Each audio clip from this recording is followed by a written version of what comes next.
What's up, everybody? Welcome to Call to the Bullpen. I'm David Payne with Brad Zampar and Jimmy Miller. Let's play ball. We're going to kick it off with the chatting cage, talking about a little bit of news in the Major League Baseball world. We've got some 8-year extensions, a pair of 8-year extensions from some top prospects, starting with Corbin Carroll, arguably the number one prospect, best prospect in baseball, getting locked up for 8 years at $111 million, adding to this trend of young guys that we see getting locked up early. We saw it with Julio. We see it with all these young guys around the league, not with Adley Rutschman yet at Mike Elias, if you're listening.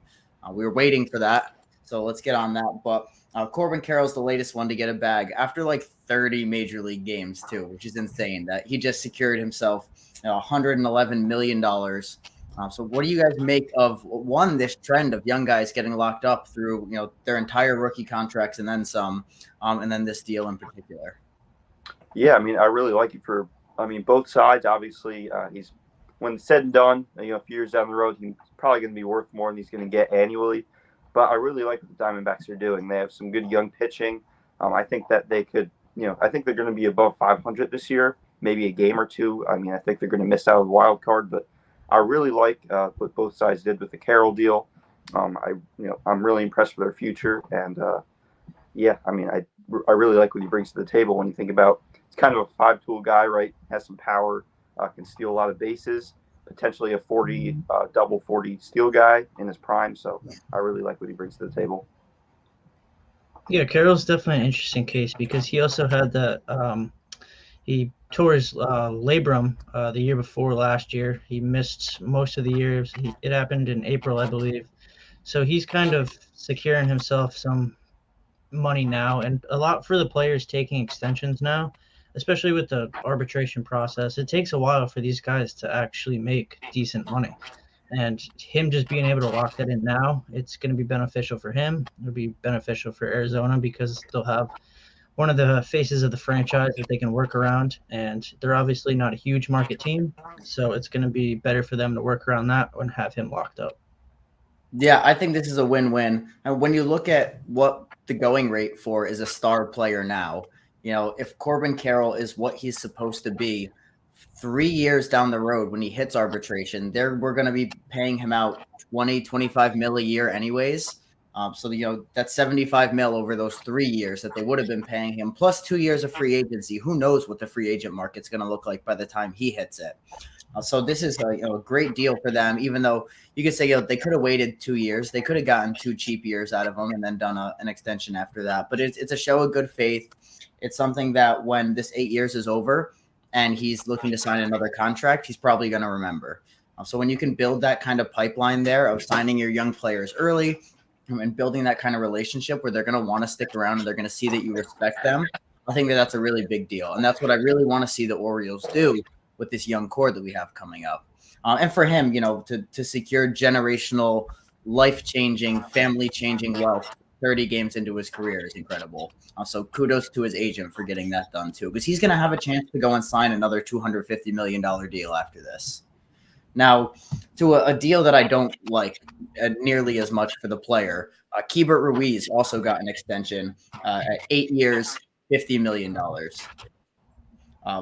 which for the team is great. I mean, you get a catcher for, $7.5 million a year for the next 8 years. But in terms of him, you've got to think that once he hit those free agency arbitration years, he'd probably be making a little bit more than that. So I don't know how I feel about locking yourself up for $7.5 million a year. Although as a catcher, things can change pretty quickly, and $50 million is nothing to scoff at. But I think he could have done better for himself here. What do you guys think? Yeah, it's tough to say because as a catcher, I'm not sure how he is defensively, but I think that locking up that long-term deal is big for him. It's not like he has the best protection in that lineup either, right? So I'm sure that he's going to have to be that guy they turn to as a top prospect offensively. He had a pretty good year last year. I think he hit like 22 doubles in 115 or so games. So he does have that potential to be like a 270 hitter. I don't want to say a JT Realmuto type hitter, but a doubles guy that can maybe flash a little bit of defense with that arm. But the deal money wise, you might want to see it a little bit higher. But I think being a catcher, it's such a volatile position that you're going to want to lock those guys up long term. I'm sure that he knows that his legs could go anytime, his knees could go anytime. So just getting that long term is good enough for him. Yeah, for Carroll, obviously he's a guy from, I believe he's from Oregon. I believe I could be wrong on that, but comparing him to Kiebert, a kid from Venezuela, it's giving $50 million to a kid from Venezuela is completely different to giving $100 million to a kid from the United States. That's family wealth over there. That's life changing. It's changing your kids' lives, his kids' lives. It's for him. It's going to be hard for him to just turn down any type of lump sum of money like that, and it's definitely showing that Washington wants him to be around for a while. So it's definitely a good side for both parties there. Yeah, I think it does say something about the Nationals too, that they're willing to go and put that money out there. And we've known that the Nationals haven't been afraid to be big spenders in the past. They've not been shy with the checkbooks. So I don't expect them to be shy with the checkbooks when they think that it's time to win again. And clearly they see him being a big part of that long-term future, and we're willing to spend some money here. Now we're going to transition over to the World Baseball Classic, where we've seen Japan absolutely run through the competition. Jim, could you mute your mic? We've seen absolutely run through the competition there, go 4-0 in pool play, and Australia's been a stunner for me. I didn't expect Australia to come out. They beat Korea on a huge 3-run home run there. That was one of the first real electric moments of the tournament. The USA pulled off a win over Britain last night, although it was looking kind of scary through the first four, not going to lie, but then started to get ugly after that. The big stunner would be the Dominican Republic losing to Venezuela, but I told you Venezuela is going to be a good ball club. So what do you guys think so far of the tournament? It seems like interest is up, fan interest is up. They're selling out games big time. What do you guys make of the tournament so far? Any surprises? Jim, go ahead. So yeah, I mean, obviously, the Dominican is in danger of losing, kind of losing out, which is very surprising. But I think it goes to show that really big team that everybody expects to win, it's not always granted, even though they have a great roster. Japan, I think it's kind of reminiscent of the Braves last year with their home field advantage. You think about the Mets going in late in the year and that electric at Atlanta Field, right? Those fans are electric. You see that same type of thing in Japan, right? The fans love it there. Good luck to any team that has to go there and play that isn't Japan, because they're crazy about baseball there. It's cool to see a guy like Lars Nootbaar. He wouldn't have been able to do this before, but the first non-Japanese born player to play for Team Japan, and even though he doesn't speak Japanese too proficiently, he's still going in there hyping his team up. The fans love him. It's really great to see how how much of a madhouse it is there in Japan. Yeah, I just want to talk about what happened in Pool A. It was crazy. I mean, everybody in the pool went 2-2. Chinese Taipei, who now has to requalify for the next WBC, they beat Italy, who is going to move on. It's kind of crazy. The way that they decided it, it was runs per out. I think it was runs given up per out. That was the difference maker, or difference decider, not difference maker. So it was definitely interesting. But Chinese Taipei, I feel for them. They're my little wagon that could, but at the end they couldn't. Overall, I think it's been a really fun series, though. The whole tournament has been a blast. Just seeing all these other countries come together, it's been really something to look out for, and you get to see others players too, because a lot of Cuba, like what Cuba's been doing, it's all with prospects that are really lower level. They're not really known of. So it's been fun to learn about other names. Yeah, and I think that the coolest part of this whole thing is just seeing the passion from, specifically just the other countries around the world. Like the US team was actually kind of dull to watch last night compared to some of these other teams and the passion that they show. Like the pitcher from Italy or the pitcher from Venezuela with the full button, unbuttoned jersey. Like this stuff is it's fun baseball. And you kind of look at that and you think, oh, why is baseball doing better in some of these other countries than it is here? And the passion makes a difference. The passion on the field translates to passion in the stands, which translates to popularity. So I think that's one thing that's a cool takeaway. But also, how nice is it to watch a baseball game without a pitch clock right now? Like, this is just like you see more strategy in the game. The atmosphere is different. The tension that builds up, kind of like we kind of mentioned this on the very first episode. Like, you get a different kind of atmosphere. It's a big spot in the game. The crowd is on their feet going crazy. There's no rush to get this next pitch off. Everyone's collecting themselves. Like, there's something to be said for that. And it's cool to see that here. And after seeing the pitch clock, I'm seeing a lot of people on social media saying like this is better baseball that we're watching now. So hopefully MLB's taking note of that and figuring out ways to tweak this pitch clock so that we can keep some of those elements still. But now we're going to get into our standings predictions for the 2023 season. And we're going to start this thing on the AL East side. We're going to give division winners for each division, then some wild card teams, championship series predictions, World Series predictions, and a World Series winner.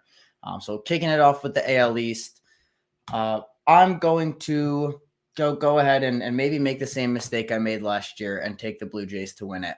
I think that they're a more overall well-rounded team than the Yankees. The Yankees might take them on the pitching side, but we've seen the injury bug bite the Yankees again early in spring training. You got Rodon missing time early on. The lineup outside of Aaron Judge is not that deep, and you can't count on him to put up record-breaking numbers again. I think that the O's have a great young team, and I'll touch on them a little bit later. I think that the Rays need to stay healthy and always put together a great team, and I think that the Red Sox are dog water. So that's my AL East assessment with the Blue Jays on top. Jim, what do you got? Yeah, so I also have the Blue Jays winning that division. Obviously, the Yankees have potential to have some young guys come up, kind of like the Orioles when you think about Volpe kind of coming up, maybe Dominguez farther down the road. But yeah, I have the Yankees finishing second and the Blue Jays finishing first. I think that Kikuchi has a bounce back year. Vladdy kind of really had a down year. I mean, not a lot of people realize, compared to what he was before, kind of had a down year. I really expect him to bounce back. Overall, I definitely like the Blue Jays. As you kind of said, they're a more well-rounded team than they were last year, and the Yankees kind of have that injury bug biting them already. Yeah, I'm gonna go with the Yankees. I feel like it's just something that I feel like is gonna be inevitable. I feel. Oh no! It's only when it's his turn to talk. Like the Blue Jays are a full year yet. Still have me. All right, that's Brad's AL East assessment. He's got the Yankees on top. We'll jump to the AL Central now, and in the Central, this is a pretty easy winner for me, and then the rest of the division is kind of just a guess. Really, I'm gonna take the Guardians to win the division again. I think that we're a great young team last year, and the one thing that I wanted to see that lineup add more of was power. And I think that they added a little bit of pop to the lineup now, which is going to set them apart from last year. The pitching is still solid. So I'm going to take them to kind of run away with that division, honestly. I don't think that the Twins or the White Sox are on their level. I think that they're both teams with playoff potential, and I think that they're the clear 2 and 3 in that division. But I'm not sure that either of them have what it takes. I think the White Sox might even be losing a pitcher with Clevenger at some point during the season. I'm not sure I see him making it through the whole season. The Twins, Byron Buxton can't stay healthy. Jimmy's mentioned before, Correa doesn't seem like he wants to be there. The Royals are on the up and up, but they're not there yet. And the Tigers are rebuilding their rebuild. So that's what I got in the Central. What do you got, Jim? Yeah, to me, the Twins are kind of like the Angels of the AL Central in the sense that, they always kind of put together a pretty good roster with big names, but they can't get it done. The Royals and Tigers, to me, they're 4 or 5, flip them whichever way you want. The White Sox, I like Cease a lot, but I just don't think they have what it takes to make it through the year. Seems like injuries always kind of pop up with them. So, yeah, by default, I'd kind of go the Guardians 100%. They're an exciting team to watch. I love Ramirez. Jimenez has been huge for them. As Brad touched on last week, Amed Rosario, that trade for, Lindor, how they brought in Rosario and Jimenez kind of worked out for both sides. And I really like to watch the Guardians. Tristan McKenzie's a fun guy to watch. So overall, yeah, 100%, I have the Guardians winning that division. Yeah, I have the Guardians winning as well. I feel like The second, though, I think I'm going to take the White Sox. I feel like La Russa was a lot of what their issues were last year. The team kind of gave up probably before the All-Star break, honestly, because they were just riddled with injuries. Felt like Lasorda was not Lasorda, La Russa. May God rest his soul. La Russa feels like just just every other week it was another something coming up with him. So I feel like they're going to be able to kind of pick themselves back up because they have all the talent in the world. They just need to stay healthy. Obviously, if they get by with Hendricks being out, and hopefully all goes well with him, but I feel like the White Sox will be in that second place because I don't trust the Twins pitching. They really don't have any pitchers. Their lineup is suspect at best because of all the potential injuries with Correa, Buxton, those guys. So yeah, I'll take Guardians 1, White Sox 2, and Twins 3. Now to the AL West, I'm going to take the Astros again to repeat as champs. With the Mariners following closely behind. I think the M's are a better team than they were last year. They did a good job of improving. Julio's going to be a year older with some more experience under his belt, which is going to be a huge help for them. The Angels, I like what they did. I really did like their offseason. I thought that they took a different approach than their traditional splashy, big-name offseason and actually went for some really solid depth pieces. Hopefully Rendon can have a bounce-back year because I really do like him. I like what he can do over at third base. I think the Rangers are a solid ball club. They can surprise some people. They could win some games, but they're not there yet. And especially with the way that the injury bug has bit their pitching staff. They have 6 starters and 4 of them are down right now. And then the A's are an awful baseball team that should be relegated to AAA. So I'll take the Astros to win that one. Yeah, I have the Astros as well. The M's, I like the M's. They're an exciting team. They kind of seem to find a way to get it done. Angels, I have them at 3. It seems like the Angels, Rangers, and Mariners, the cards go right for any of those teams. They could be a second-place team. As you said with the Rangers, they have Semien, Seager, DeGrom, almost too good to be true. So I have them at 4, and then you have the A's at 5, who pretty much given up at this point. Yeah, obviously the Astros winning is going to be a shoe-in. Number 2, I actually have the Rangers coming in second. I feel like they're going to take a step this year. They finally have the pitchers. I mean, as long as they're healthy, you got that 2-3 of Semien, Seager. I feel like they're going to do it. The Mariners, I've kind of been down on the Mariners for like the last couple of years. Even this past year, didn't think they were even that good. I mean, they had the same win total the year before. So I have them third. Angels like what they did. I just feel like they just can't get out of their own way. It's always something year after year. And if they end up trading Ohtani at the deadline, that's going to pummel them down the standings. And then I have written down here, I have 50 feet of crap. And then I have the Oakland Athletics. That 50 feet might be more wins than the Athletics have this year. So I figured I'd throw that on there. We love a Moneyball reference. Now we'll go to the NL East, which is probably the hardest division to rank, honestly. This is a real doozy here, but I think that these guys, the Phillies, are maybe the top 2 roster in baseball. There's no reason that this team shouldn't win the division. There's no reason that this team shouldn't be back in the championship series. If they aren't in the championship series, something went horribly wrong. Because this team, this lineup in specific is stacked. The pitching is good, better than it was. I think that this is a really solid ball club that's going to come out on top, but I'm going to give the Mets their due at number 2. But the Braves Mets is a complete toss up there behind them. It probably ends up being very similar to last season, where that spot that's going to come down to the last week or 2 of the season. The Marlins are a sneaky good ball club, but they're just not on the level of these other teams. And I do like the pieces that the Nationals have, but we all know that they're a few years away from being competitive again. Yeah, so I have the Braves coming back and winning that division. As I touched on before, any team that goes in there, good luck dealing with their fan base. The Mets seem to have taken care of the Phillies a lot last year. They don't really seem fazed by, that Philly fan base, kind of rowdy sometimes. So I have the Mets at 2, Phillies at 3. As you touched on before, they have a great roster, but, the Mets kind of seemed to roll over them last year. Marlins at 4. I love Sandy Alcantara, but as you said, they're not on the level of the other teams. And then the Nationals at 5. To me, they're obviously clearly, 40 feet of crap, and then you have the Nationals. So Now he 40. He won up to you there. He 15 feeted. Oh no, 40 is actually talent. I thought you said 30. No, that's less. Never mind. Forget that. Scratch that. We'll cut that. Go ahead. So I have the Braves winning it. I feel like the Braves are. It's hard to bet against the Braves every year because it doesn't matter how they start, how they are at the middle of the season. I feel like they're always in it at the end of the year, right there. Second, I have the Mets. I feel like the Mets, what they did with the pitching staff, replacing DeGrom, is really going to be beneficial to their long-term success for the whole year. The Phillies 3. There's no reason why they can't win the division. There's no reason why the Mets can't win the division. It's really just a pick 'em right now. I feel like the Phillies, obviously, with their Cinderella story, they kind of exceeded expectations last year to an extent. So it's hard for them to really follow that up. They'll have all that weight on them at the beginning of the year, so maybe they'll have to fight back and try to get back up to the top of the division. 4 is the Marlins, kind of like what they did this offseason, but still there's nowhere near where they can compete in this division, even with the less divisional games. And the Nationals last. At least they won't be last in the league.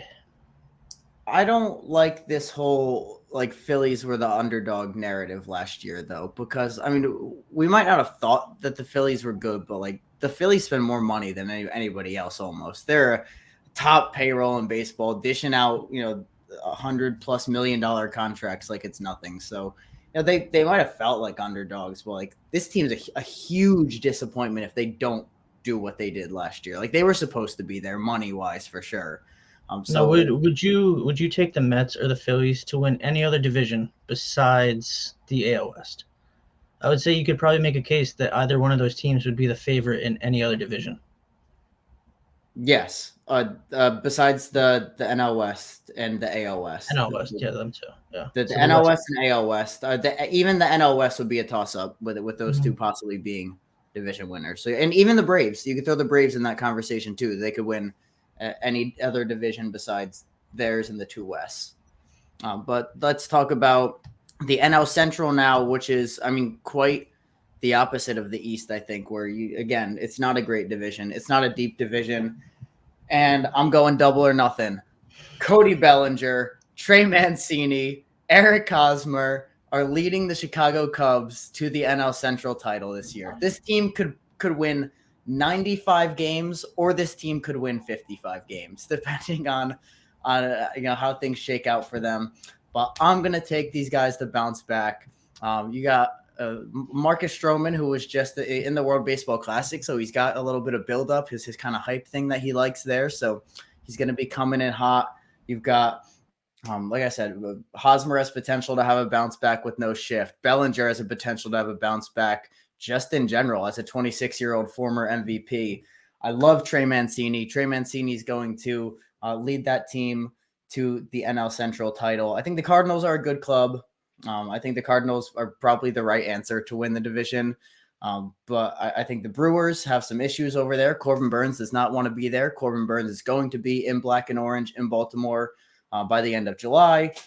The Pirates are actually not the worst team. I think the Pirates actually have a decent ball club on their hands that's going to win 70 games or so. And they're on the up and up. So we'll see what happens there. It'll be fun to see Kutch back there for sure, at least. And the Reds are pretty terrible. So that's my Central assessment. I'm going with the Cubs again. I did it last year. I was horribly wrong. And I'm going to double down on it this year. So, yeah, I think this is going to be a bit different for all three of us, but I have the Brewers winning that division. To me, the Cardinals, I have them at 2, but to me, they're a bit old. They don't have the pitching. We saw Wainwright throw in 85 last night, topping out at like 87. The Cubs, if this was 2018, when you have Hosmer, Bellinger, and Mancini, then maybe I would have picked them to win, but they kind of have some guys a bit past their prime. I don't really like Stroman's pitching in Wrigley. He gives up a lot of fly balls, grounds for a lot of home runs. And I have the Pirates 4. I do think that they could kind of surprise some people and, like you said, win 70-plus games. Then the Reds at 5. Well, I think Hunter Green does have a breakout year, and I do like Alexis Diaz at the end of that bullpen. I have them at 5. So I'm going to take the obvious choice here. I'm going to take the Cardinals to win this division. I think they're going to do it by a very large margin. It might be the largest margin in a division for first and second place. They'll probably exceed 100 wins. It's kind of one of my bolder predictions. I feel like they're just going to have everything going for them. Division's not going to be much to worry about. 2, I actually have the Chicago Cubs. I feel like this is more of a what's going to happen to the Brewers. I feel like the Brewers have been pushing off for a while of them having the big fire sale and kind of resetting. So I feel like that's going to be that's going to happen this year, especially with Burns being a free agent after next year. They're going to want to get as much back for him as they can. 4, I have the Pirates. Again, it's nothing against the Pirates. They're just not there yet. They're on their way. They're definitely looking up more than other teams in the National League. And then 5, I have the Cincinnati Reds. I feel like what the Reds did, though, this offseason, which wasn't really much, but a lot of what I saw about the Reds this offseason was what their prospects were doing. And what Ellie De La Cruz was doing in AA last year is crazy for a 19-year-old. He's going to be really, really good when he comes up in the next year or so. Yeah, I think your Cardinals 100 wins is pretty bold given the new schedule format where they're not going to have so many games against their other crap division teams. So we're going to check back on that for sure at the end of the season because that's a real bold prediction. I like that. Now we'll go to the West where I don't feel good about it, but I'm not going to take the Dodgers to win it. I'm going to take the Padres to win it. I think that you add Xander to this team and you add the real X factor that you didn't have all last year in Tatis after like 20 games. This team is as close to a super team as we're ever going to. Like, this team could rival any team in the World Baseball Classic, honestly. If they don't win the division, then, especially with Lux going down for the Dodgers, that kind of changes the conversation, as Jimmy had mentioned in last episode, where that really puts the division in jeopardy for the Dodgers there to have to count on guys like, trader to the United States, Trace Thompson. We're going to have Mookie at second. You got to count on Jason Hayward to come up and have a big role. So I'm going to take the Padres there. I think the Diamondbacks are a sneaky good ball club, kind of on the same level as the Orioles in that the 3 spot there in the division creeping up, where the Giants are kind of on the Rays level where they're going to fall off down to that 4 spot. And then the Rockies, A's, Reds, Nationals, Red Sox, and Tigers can go form their own league playing against local little leagues. Yeah, I don't really know where this narrative that the Dodgers are like this unbeatable juggernaut of like the past decade, like they're the Braves or something that win the division every year for the past 10 years started. To me, we've seen the Dodgers underperform before, right? We've seen them underperform in 2015, 2016, 2017 when they were expected to win that division. I'm not a big Dave Roberts fan.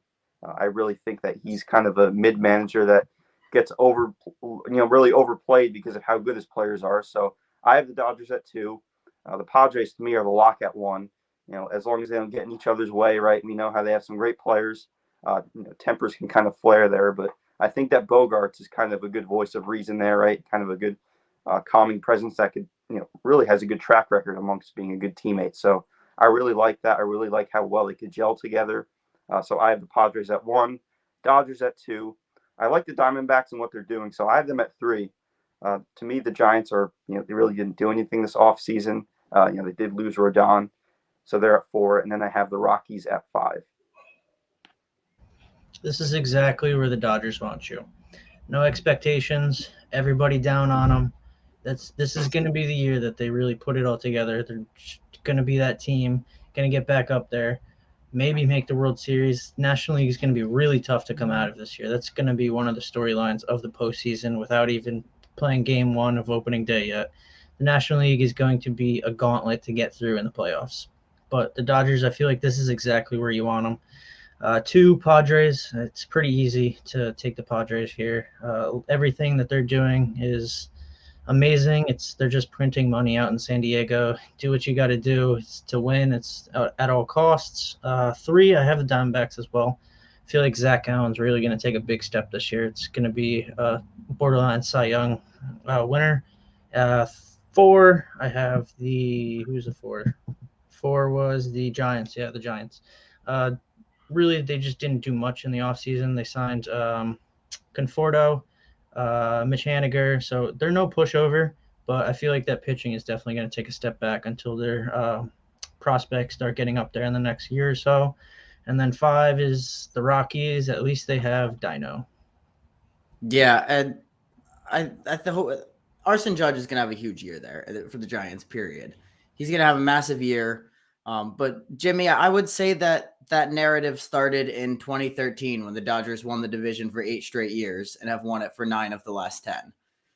That's when I would say that narrative started. 2021 is the only year since 2013 that they've lost that division. And then they beat the division winner San Francisco Giants in the NLDS. Yeah, they always choke though in the playoffs. They maybe had a couple of years where they obviously they won it all, but they're kind of perennial choke artists when it comes to crunch time. They're bad bullpen decisions made by Roberts. I don't know. To me, I don't know. I just don't view them as this dynasty that maybe the Giants were in the mid 2000s. They're a divisional dynasty. They're not a World Series dynasty, but they're hanging division banners left and right, which is not what we play for at the end of the day.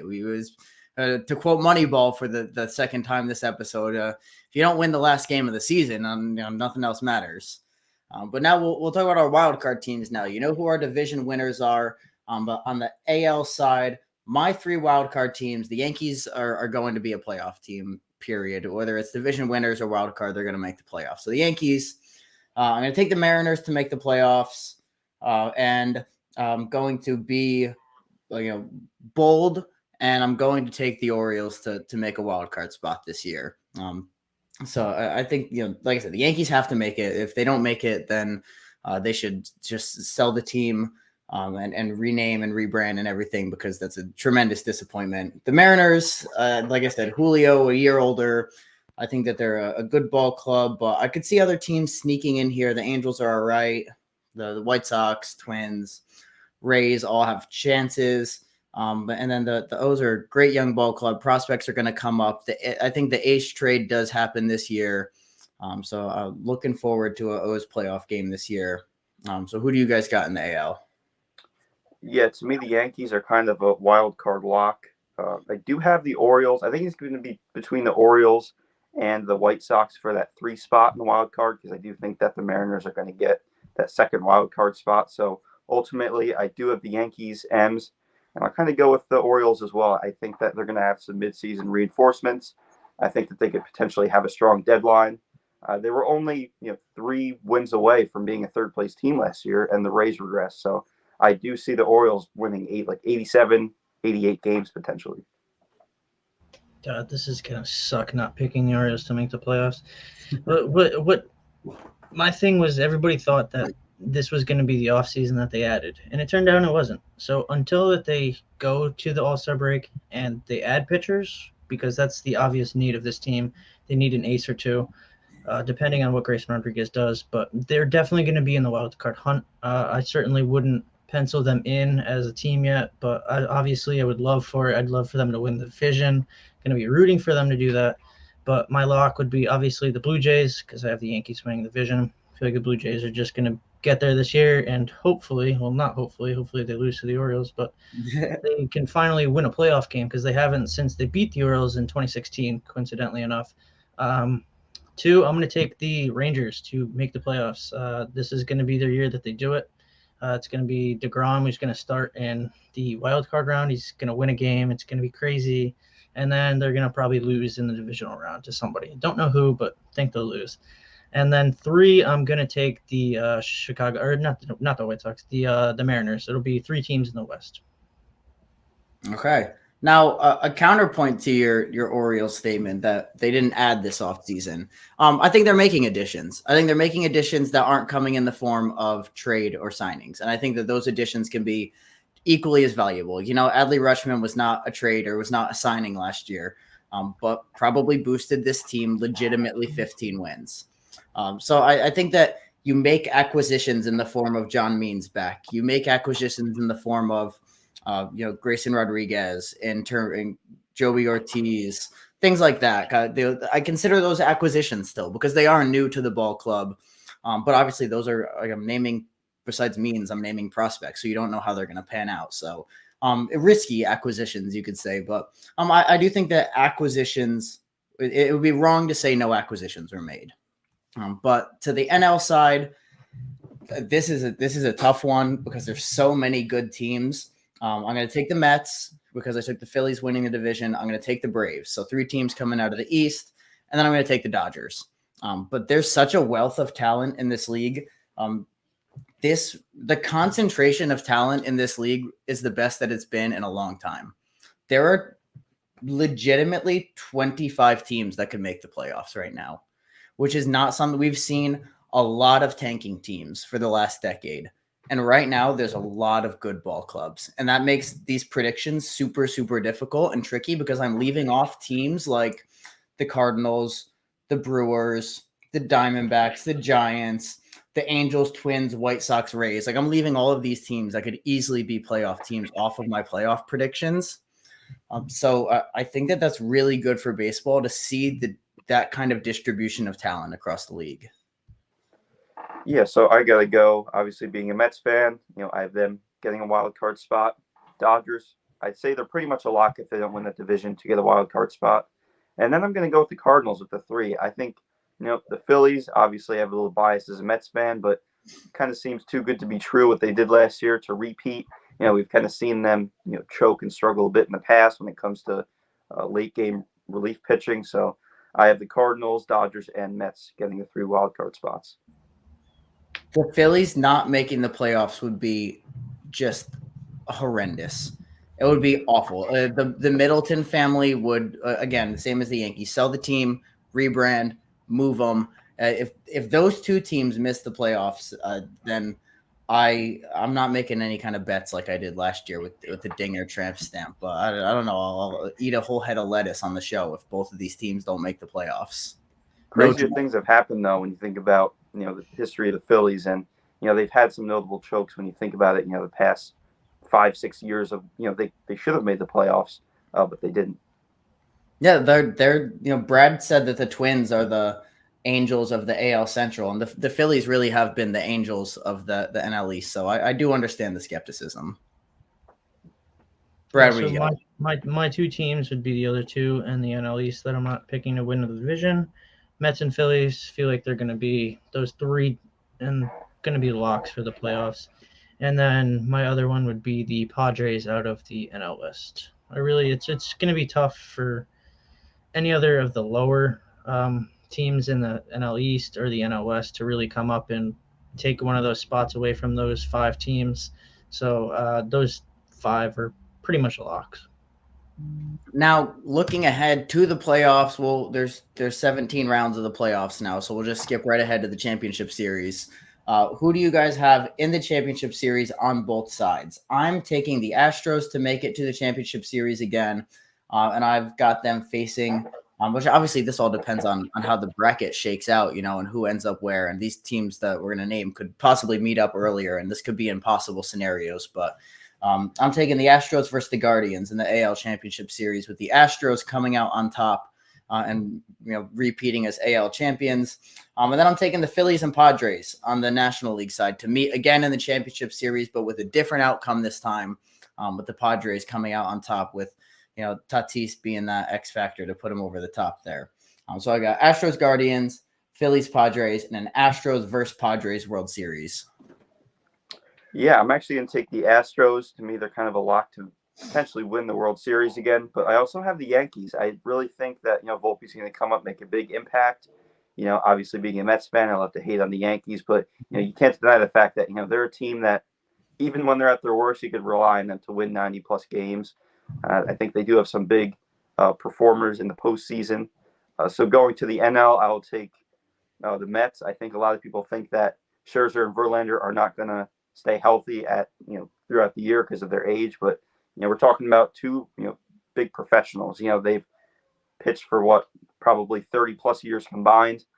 So I really think that they know how to manage their innings. I think Buck Showalter's a great leader there, so I'll go Mets in the championship series against the Padres. I really think this is the year that the Padres put it all together. They do have some great leadership over there. Yeah, great leadership. Who's the team leader over there? That's given who would you say is like their team captain, since they have such great leadership? I'm just wondering like who you would say.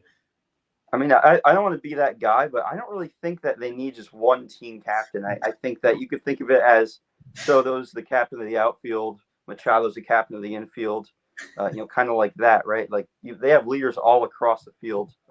When you think about the Padres, so I don't think it's just one guy that's going to take that role as being a captain. I think that they could. You have three guys there in Bogarts, Soto, Machado that could really share that captain type role. Okay. All right. Manny Machado, guys. Manny Machado is the leader of the Padres, but Brad, go ahead, Brad. You're so muted, bro. There you go. There we go. So I'm going to take the Astros to reach their 7th straight ALCS. They're going to be playing the Toronto Blue Jays. I feel like the Blue Jays are going to get there this year. I'm going to have the Astros. In the Blue Jays, though, Astros will make it back to the World Series. In the NL, it's going to be a rematch of the 2006 NLCS. It's going to be the New York Mets, and it's going to be the St. Louis Cardinals. To make the World Series, I'm going to take the St. Louis Cardinals. I feel like it's going to be this year. They're going to do it. They have all these pieces ready to go. I feel like it's going to be an Astros-Cardinals World Series. That would be a heck of a send-off for Waino to make it back to the World Series. It'd be a shame if they did it right after Yadi and Pujols walked off. But you could definitely see them throwing out first pitches at the World Series games there. Now, you've heard our World Series matchups, and now to win it all, the San Diego Padres are taking it home this year. They're too good to not, too much money spent to not, too much fan excitement to not. The Padres over the Astros is what I've got. I have the Mets against the Astros, and I have the Astros winning it all again. So for the first time since 97-98, there's going to be a back-to-back World Series champion, and it's going to be the Houston Astros beating the St. Louis Cardinals in an easy 5 games. Yeah, so we've got a lot of diversity of picks across here, but one thing that we all agree on is the Astros at least making the World Series. So if there's anything constant in the last 7 years of baseball, it's that the Astros are going to be there. So that is our predictions. We are going to do awards predictions coming up soon too. So these are not our only predictions. We'll go through the awards on probably next episode. So thank you for watching this week. You follow us on social media at CTBP Pod for more. We're going to have a fantasy baseball draft guide coming out soon.